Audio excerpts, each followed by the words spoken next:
Once upon a time, in a far village near the sea, lived a kind boy named Henry. And Henry, just like his best friend Rowena, loved to go on countless adventures. They would run along the sea in search of sea monsters or secret caves or buried treasure, but often they would only find limpets and seaweed. Although, as Rowena continually reminded Henry, the sea is full of lost treasures, and one day we will find them. Henry wasn't so sure about that. He'd always been a very sensible boy, but he didn't mind indulging Llewellyn's fantasies. He was content, wading through the icy sea, letting the fresh air fill his lungs, and imagining his father courageously corralling fish in his old, reliable boat. Of course, Henry had never seen the boat, nor did he have any memory of his father, but all the villagers had stories about him, and Henry liked to imagine him fiercely pulling the rigging in the driving rain, watching him masterfully manning the captain's wheel and bringing home an enormous bounty of delicious fish for the villagers to eat. But one day, while Rowena was busy pretending to sword fight an octopus with a piece of driftwood, Henry noticed something glistening beneath the sand. It looked like, no, it couldn't be treasure.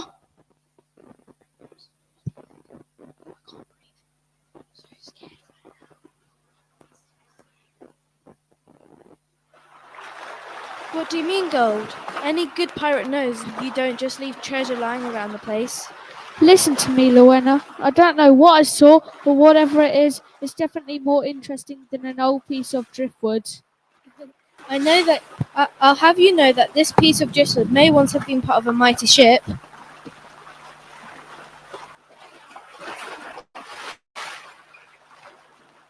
Come over here. Slow down.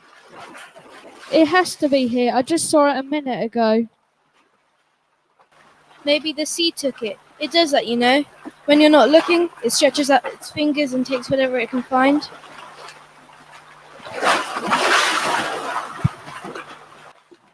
Look! Ah!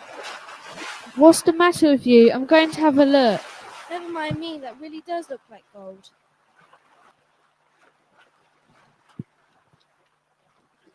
Look what I found. I think it's a telescope.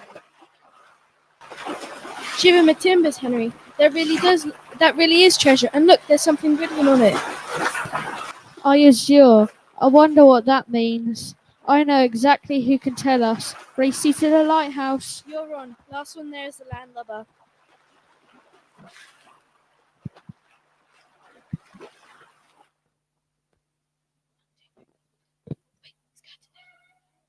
Henry and Rowena ran along the beach all the way to the lighthouse, energized by their new priceless artifact. It was as though their spirits carried them like white sails billowing with wind, moving over great dunes of sand. The lighthouse had been there forever, or so it seemed to the children. Its light shone out all over the water, a steadfast source of protection to all marines who sailed the coastal seals. The children's excitement grew as they climbed the spiral staircase all the way to the very top of the lighthouse. There they were greeted by Henry's grandma, Gwenna. Gwenna had been born in the village and had lived there her entire life. Henry and Rowena were sure she would know where the telescope came from, and she knew everything there was to know, or at least that's what they believed. So Henry handed it over to her.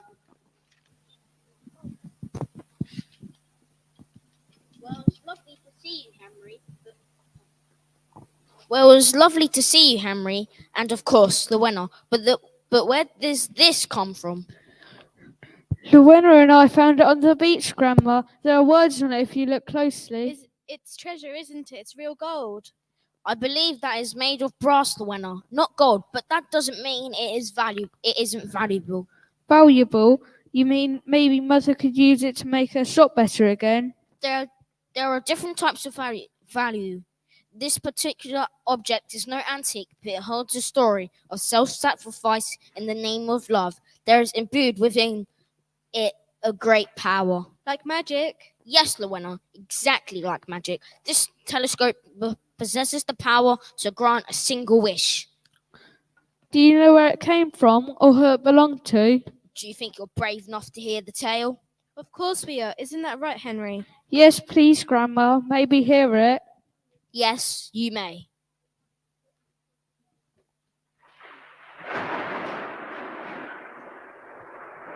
It was more than 10 years ago. The sea was restless. Waves higher than the village had seen in decades. The sky hung grey, heavy with storm clouds, and the wind was so fierce many didn't dare to leave their homes. Only a few brave souls ventured out, among them a fisherman who fought the weather and the danger to feed his wife, who was at the time with child.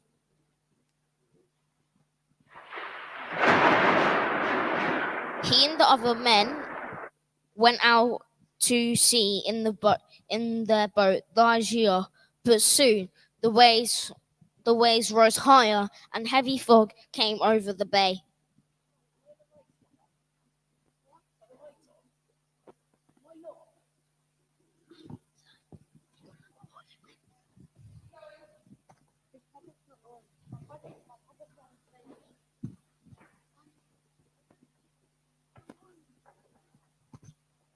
We have to light the flame, otherwise the boat will be lost at sea. What are you waiting for?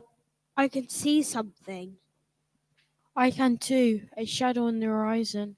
We are going to lose sight of the boat if we don't guide it home. Pirates! Pirates! No! They'll destroy our village, plunder all that we have built. We can't leave them here. But we cannot let the light fade. We may never see the fishing boat again.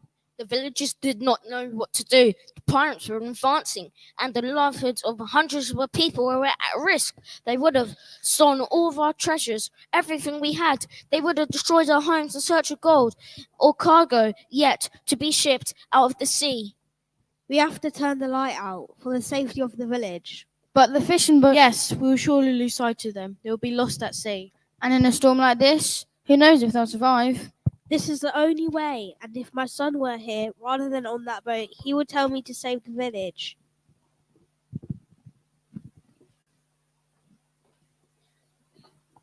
So the telescope belonged to the fishing boat that was lost? That's right, Rowena. My dad was on that boat, wasn't he? Yes, Henry, he was. I lost my son, your dad. That night, I've been here, manging the lighthouse ever since, just in case I see his boat sailing once the horizon once more. Can we wish for him to come back? No, what both of you must understand is that magic cannot work in such as matters as love and death. All it can do is help along the feelings that are already there. Well, you found it, Henry. I think you should make the wish. I think you should decide what to do with it, Grandma. Maybe someone needs to wish more than I do. That's very thoughtful of you, Henry. I'll see what I can do. Rest assured that the telescope is now in safe hands. Now run along, both of you, or your mothers will wonder where you've gone.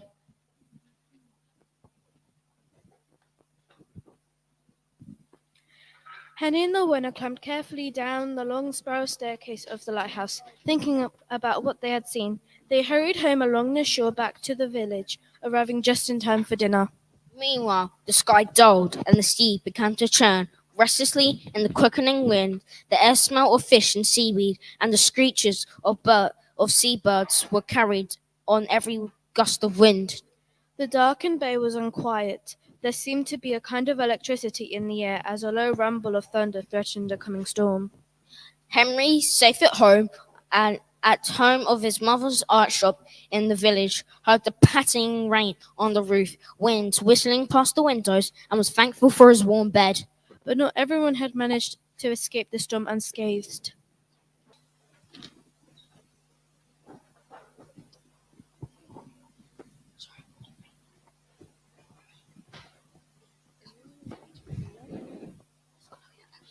Orstal, you look tired. What a storm. Not to worry, though. I only lost a couple of brushes. You don't suppose the seagulls were retrieving for me? What a silly idea, Orstal. Honestly, I wonder sometimes whatever you ought to get a real job, Get your head out of the clouds. A real job? My dear Marin, I work every day. From dawn until dusk, I attempt to capture nature's glowing beauty, the great turquoise waves, perfect light, and the silhouette of seabirds as they twist and shriek. You see? You're obsessed. You're never here, always gallivanting across the bay in search of the perfect light. Marin, please don't mock me. I don't need to mock you. Everyone in the village already mocks you, thinks you're odd. The baker just they say how you could be much a better husband if you only got a real job. And I agree.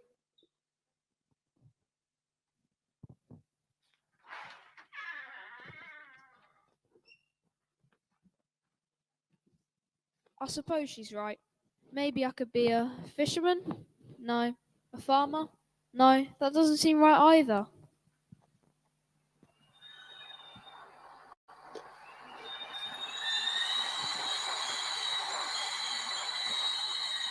Is this the home of the village painter? I am a painter, yes, but there's another painter in the village. My name's Oscar. Who are you? Never mind about that. I have a job for you, also. A commission, as your art folk call it. Though I don't have long, so listen carefully. I would like a painting, a great masterpiece of what you love most in the world. In return, I'll grant you one wish. A wish? Aye, that's what I said. Anything you want in the world. Money, wisdom, power. I'd like to have a child. My wife could never bear a child of her own. I'd like her to be happy and to have a family that love each other. Then it is done. Our deal is struck. You have 3 moons. I'll be in the lighthouse if you need me. Remember, I lost a masterpiece of what you love most in the world in return for a wish. But remember too, if the painting is not honest, you no wish. You understand? Yes, but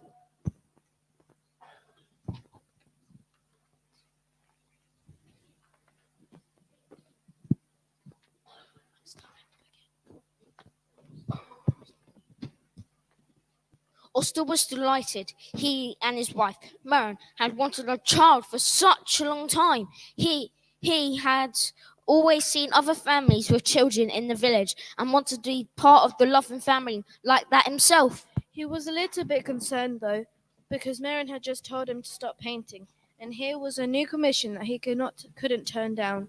The very next day, over breakfast, he told Marin all that had happened, and much to his surprise, she was delighted. She even asked if she could do anything to help. Oster was very puzzled at a sudden change of heart, but he assumed it was her excitement of becoming a mother at last to help him get going on the painting. He asked if she could collect some supplies for Rosen's art shop in the village. Straight after breakfast, Marin left for the village to place her order and more. And, more importantly, to gossip with her friends about her husband's exciting commission.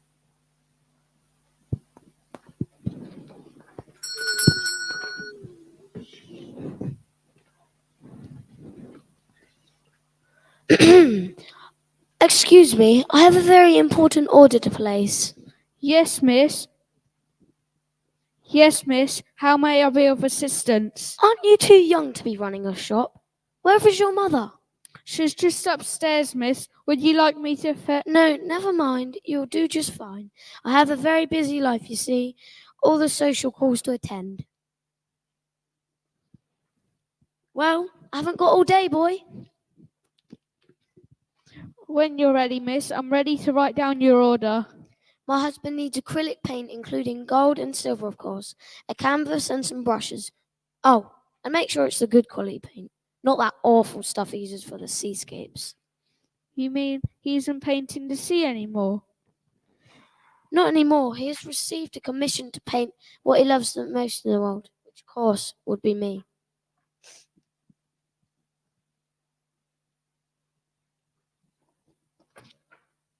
It's been a while since I've seen you, Rosen. I must say, you look as ghostly as usual. Well, Merrin, as always, you look ravishing. Yes, I should think so. I look after myself, unlike some people. See that you'd fulfill my order as soon as possible. It simply must take priority.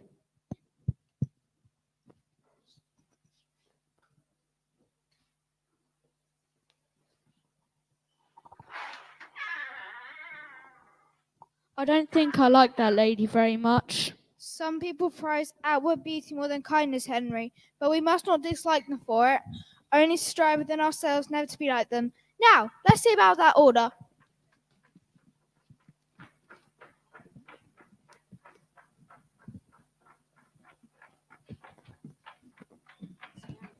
Oster was delighted.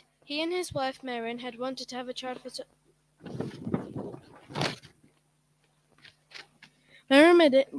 Marion remained cheerful all that day and the next. And the next. She was so excited to be in a painting and was already dreaming about showing it off to everyone in the village. A few days later, it was sunny. Marion had to arrange to meet her friends in the main square of the village, so she set off after breakfast and walked purposefully into the village. She couldn't wait to tell them all about Ostel's painting, and she was sure they couldn't wait to hear the details. As she walked, Marion imagined how the painting would come together.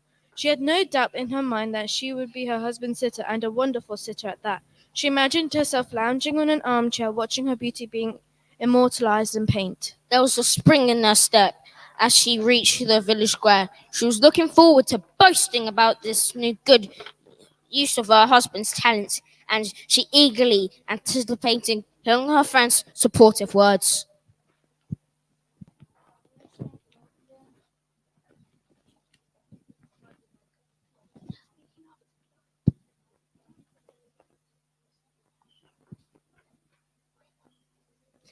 Oh, darlings, I simply can't wait. There I was going about my morning when Orstel tells me to sit down to discuss something. Well, you can imagine. I had no idea what it could have been about, but wonderful as I am, I sat and listened.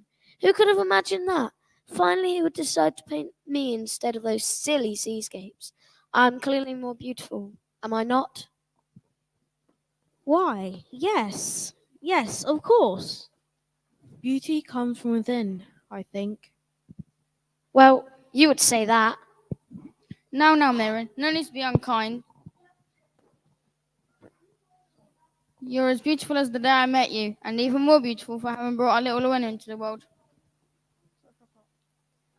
Oh, save all that romantic nonsense. We must discuss what I am to wear for the painting. I was thinking something velvet for this time of the year. Then again, all the ladies in London are wearing the finest silks now.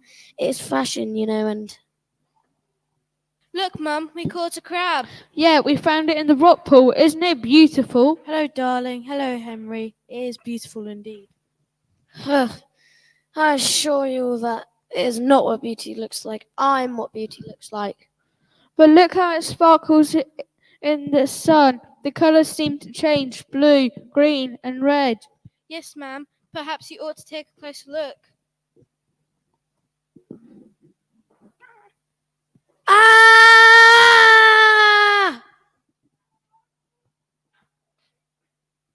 Children, now that wasn't very nice, was it? Yes, what an unfortunate fate for that poor old crab. It seemed the whole village laughed once Marion had gone, and the friends felt like a cloud had lifted, even though the day was already sunny. Meanwhile, Ostel was trudging into town. Despite this nice weather, he was not very cheerful. He was still wondering how to best fill his commission. Surely painting a picture of his wife Marion would be enough for the magical woman who had commissioned the painting. Surely that would give him his wish, his family, his child, but something didn't seem quite right somehow. Eventually, he reached the village and crossed the square to Rosen's art shop.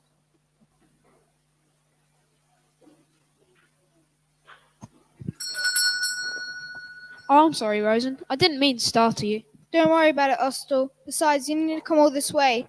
I'll send Henry down with the supplies to your little cottage. He'd love to deliver, especially to your home. Well, I suppose I also wanted to see you. You're the only other painter in the village, and I have a new commission I don't know quite how to approach. Oh, yes, the whole village knows you're going to paint your wife. Well, yes, supposedly. Though I was never very good at portraits. My husband used to paint the most beautiful portraits. You still mourn him? It has been many years now since he has died, but I still wake up at night, walk across the bay, waiting for his boat to return. Never does, of course. I'm so sorry, Rosen. You mustn't be sorry. It wasn't your fault. Besides, I can't really afford any new dresses. Not with the shop in this state. Perhaps the shop has seen better days, but think about it. These paints, these pencils, this paper, they all have the potential to produce works of art. At your fingertips, you have the potential to make drawings that can make people smile.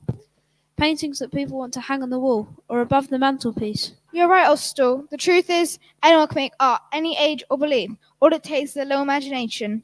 Now that is true beauty, giving selflessly, spending time, making a work of art for someone that you love. Well then, Marion is a very lucky woman.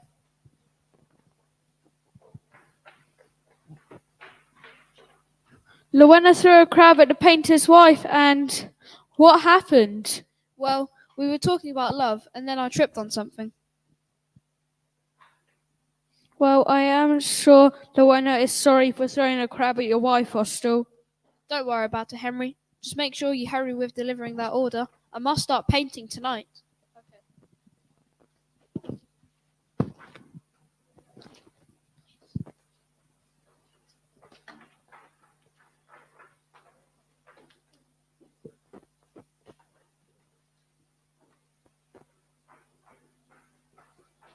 A month had passed since Ostor began the commission.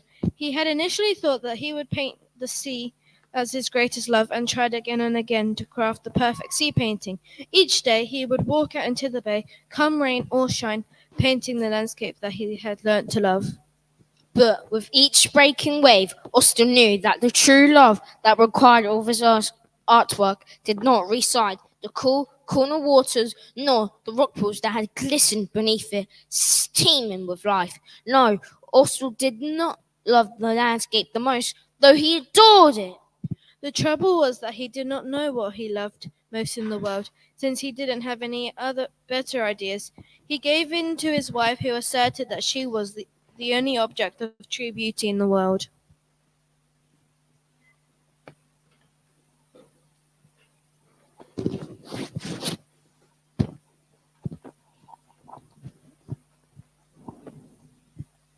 Merrin, please, all I ask is that you just sit still for an hour or so.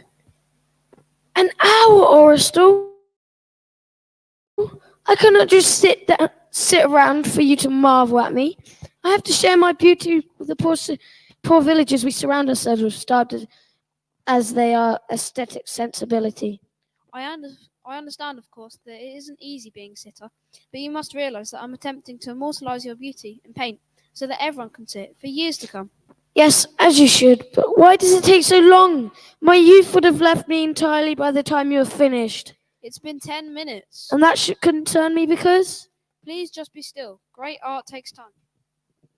Yes, but you have to be a great artist to make great art.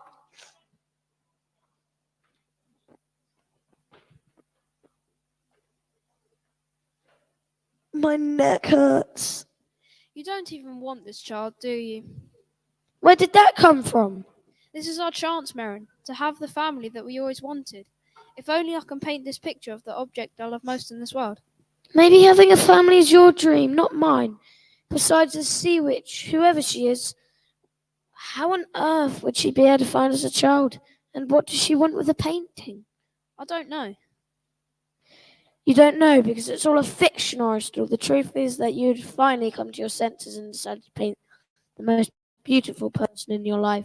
This is not about beauty, Merrin. This is about love. Well, how can you not love me? I'm absolutely gorgeous.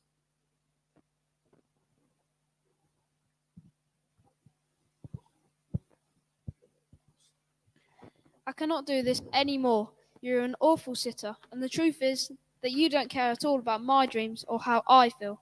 Not at all. All you care about is your own reflection. Aristal, wait! I didn't know that this painting meant so much to you. It does. Then you're even more ignorant than I thought, putting your faith in magic before your own wife. Austin walked down to the shore. The inclement weather subduing his mood further. The howling wind made the canvas difficult to carry, a burden far greater than it would have been if the sun was shining and the day was clear. With the wind and the weather as they were, Austin struggled. However heavy the canvas felt, though, his heart felt heavier. He felt it resting heavily in his chest as he dragged his feet down the path and towards the sea. His mouth felt salty too, just like the bitterness left in his mouth by the cruel words and impatience of his wife. On and on he walked, sagging under the weight of his sadness and the heavy canvas until he reached the shore.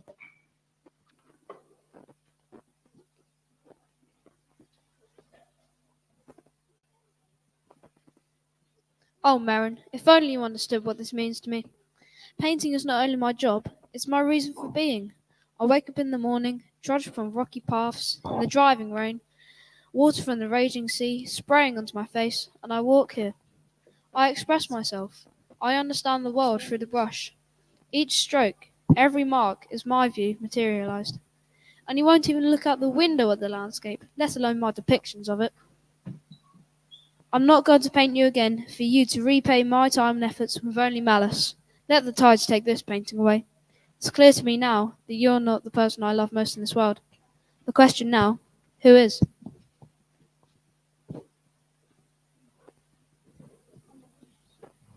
What have we here? A great many treasures at lost sea, be their ships, telescopes, and canvases, but within each object there is held a history, a lived experience. I wonder, should that canvas be drawn into the greater waves beyond the bay? Who will find it, and will they receive it as more or less beautiful as the colors run, and the figure is spoiled, splendid by the bleak that carried it so far, so very far. Don't give up, Ostel. You know who you need paint. You know who you need to paint. Now, you need only the courage to realize it in each tentative brushstroke.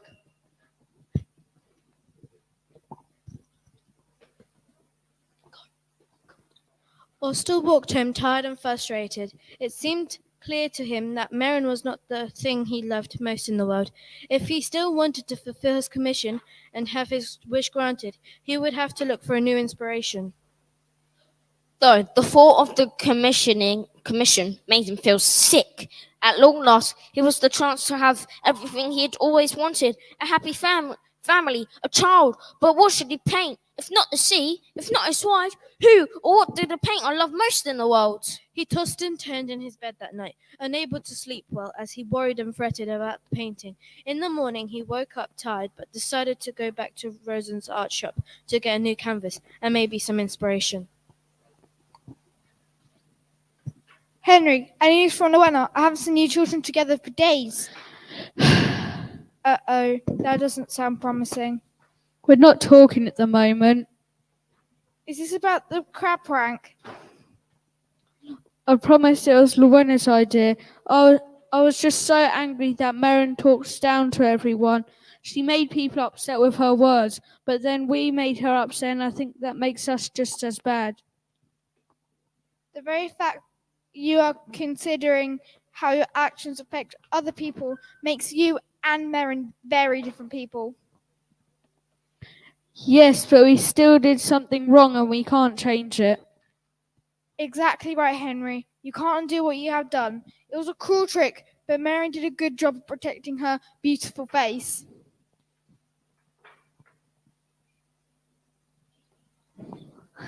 Yeah, otherwise we would be in big trouble. What's made you two so merry? It certainly can't be the weather. It's bucketing it down out there. Hello, Mr. Painter. Good morning, Henry. Rosen. Austell, what brings you here? Well, I think it's fair to say I have a severe case of artist's block. What's that? It's what happens when an artist doesn't feel inspired. I'm a painter, and I don't know what to paint. You have some idea, surely. There must be something that you love truly. Have you tried standing on your head? I hear it helps change perspective. You know, I haven't. Maybe I should just stop thinking about it for a while. All the best ideas come when you least expect them. And the worst ideas? Henriette's feeling guilty about scaring your wife with that crab. Ah, yes, Merrin did mention something about that. But I wouldn't worry about it too much, Henry. No one was hurt. I suppose. What I really feel bad about is fighting with Rowena. It makes my tummy hurt. Well, do you know what I do when I feel like that? I paint the sea. But you can paint anything, really. Rosen, do you have any paper to spare? Of course. Would you look at that? How convenient. I know. Almost as we're in an art shop or something. Why don't you just draw how you feel? What if that isn't any good? Have faith, Henry. Let the process clear your mind.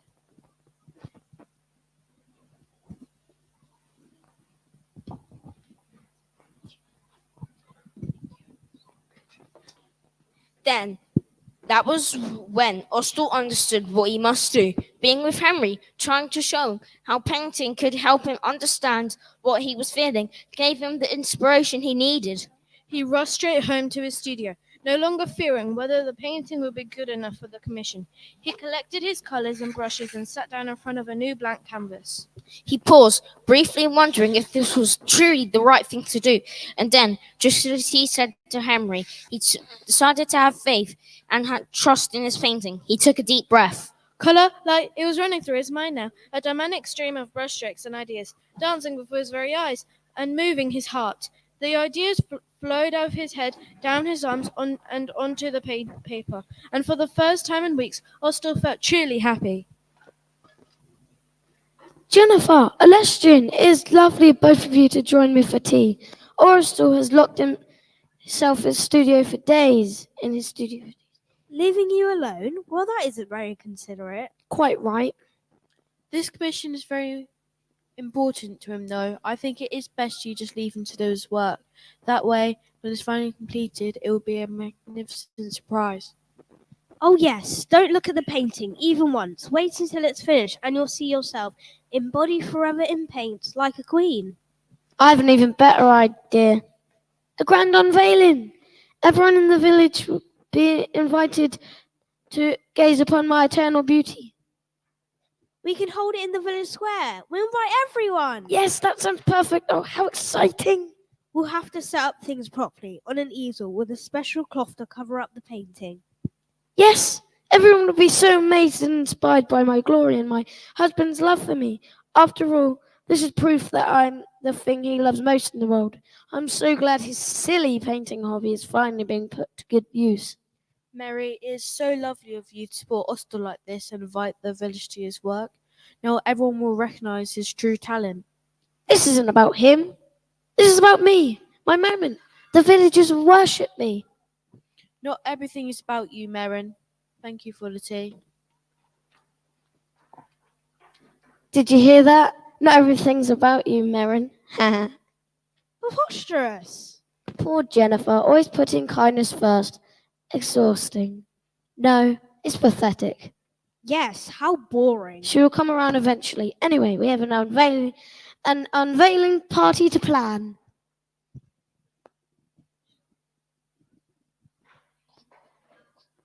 And with that, Merrin and the Lestrian began to plan. First, they let everyone know that soon the painting would be finished and that it would be a masterpiece. They made sure to choose a day that was likely to be sunny to show off the painting in the best light possible. Then they gave out jobs to everyone they knew. Rosa made banners, and Lowena and Henry drew leaflets to let everyone know that the unveiling would be happening. Lowena's mother, Jennifer, wasn't thrilled about the amount of attention Merrin was getting ready for this painting. She'd much rather the day be about Ostel and his achievement in what was so sure to be a spectacular painting. Even so, she baked the cake for an occasion. As the days passed, the whole village murmured with excitement. At last the big day has arrived, and it was time to reveal Ostel's painting.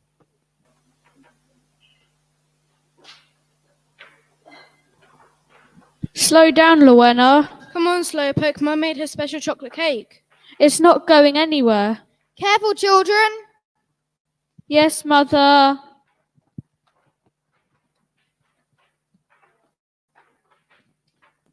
Don't tell anyone, but I think they care more about the cake than my painting. Probably a good thing. I'm nervous. They'll never find the cake, at least not in that direction. Thank goodness. It will be positively demolished by the time the painting is revealed. Well, at least then the attention will be diverted elsewhere. What do you mean? I'm really rather nervous. Well, I'm sure that everything will be just fine. Nice to see you, Ostel. I can't wait to see this painting. Merrin has told us all so much about it. We're all here to celebrate and support you, Ostel. At least most of us are. It's not that I'm not grateful that Mary invited everyone. Truly I am. It's just Welcome all of you to the grand unveiling of my husband's painting for the first of his works that has been publicly exhibited here in our village square for all to see. Is everybody ready? Yes! Then it is time, Morstel. Will you do the honors?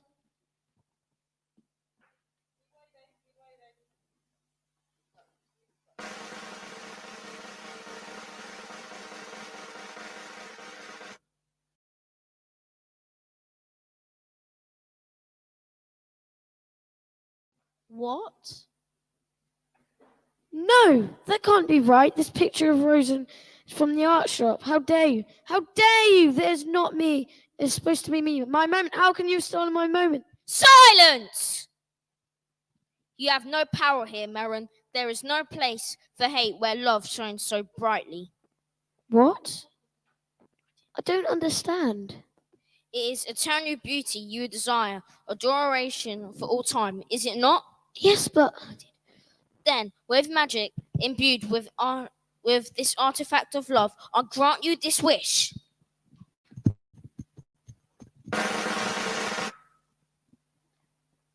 What on earth just happened? Marin? Marin, where are you? Look, the painting has changed. that's not what I painted. Is that Mary in the painting now? Where did Rosen and Henry go? I'm right here, but where is Marin? The magic of love works in mysterious ways. Marin's one love is herself, her beauty, her image. Now, as she has always wished, that beauty is immortal and will stare out of this painting forever. She has never truly loved Oslo or anyone else. She has only cared about her image being adored, just as a painting would be. You mean that's her? She's stuck in the painting now. Marin! Yes, yes, I do. She has got what she has desired. May you all have the same blessing in time. I don't understand. My commission was to paint the thing I love most. I thought I had done that, and that in return I would have a family and the child I love. And now Marin has had her wish granted, and I have neither child nor family. I wish I'd never taken on this commission. You've ruined my life. Your life does not end here, Ostor. As I said, the magic of work works in mysterious ways. There is more in in store for you yet.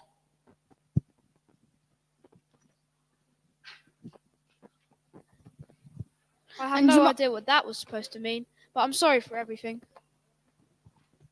Ostel, I know it's a shock, but please don't be sad. Marin got what she wanted. And you might not have the painting of the thing you love anymore, but the real thing is right here. Ostel, we'll be here for you, Henry and me, whenever you need us.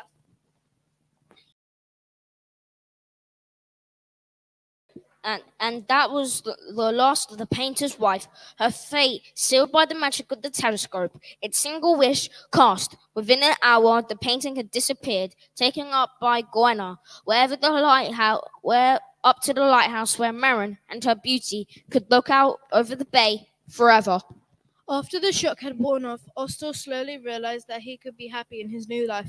There was no longer anyone telling him not to paint, or that his paintings weren't good enough, or that he was wasting time on his time painting the sea. He began to give painting lessons at Rosen's art shop. They became more and more popular, and to Rosen's delight, the art shop became to flourish once again. Wow, Henry, that looks amazing. I don't know if I'll ever be that good. It's all about practice, Luana. Yeah, all you need to do is try over and over. Each time you get better. That's absolutely right, much like any skill. Beautiful, isn't it? The seascape? Yes, of course. But also this harmony. This and you, Henry. You feel like a son to me. Grandma! Gwenna, how lovely it is to see you. What brings you here? Just keeping up my deal. End of the deal, Rosen. Marin looks stunning as always on my mantelpiece. Well, I assure you, I have no complaint. It seems to me that I have found all the riches of the world in this very room. My beautiful family. Love knows no bounds with all of you by my side.